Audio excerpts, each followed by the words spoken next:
விசுவாசத்தில் உறுதியாய் இருந்து அவனுக்கு எதிர்த்து நில்லுங்கள். யாருக்கு எதிர்த்து நிக்கிறோமா? பிசாசுக்கு. இப்ப என்ன கொஞ்சம் நல்லா கவனிக்கிறீங்களா? நான் ஒரு விஷயம் விளக்கம் பண்றேன்.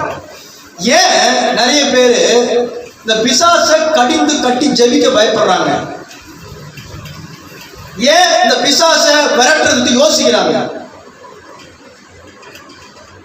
1 பேதுரு 5:9 சொல்லுது, நீ விசுவாசத்தில் உறுதியாய் இருந்து அவனுக்கு எதிர்த்து நில்லு. இப்போ பயப்படுகிறவருடைய விசுவாசம் எப்படி தெரியுமா இருக்கு? இந்த பிசாசை விரட்டுனா திருப்பி என்ன தாக்கிடுமோ? சொல்லுங்க, புரியுதா? விசுவாசம் எப்படி மாறுது?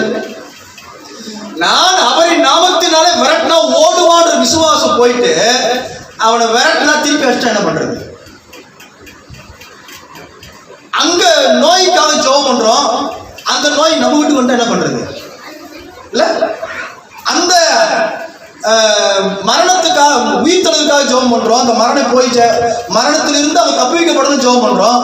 ஒருவேளை நாம் அதை விரட்டி அனுப்பிட்டு அந்த மரணத்துக்கு எதுவான ஆகி நம்ம வீட்டு வந்து என்ன பண்றது?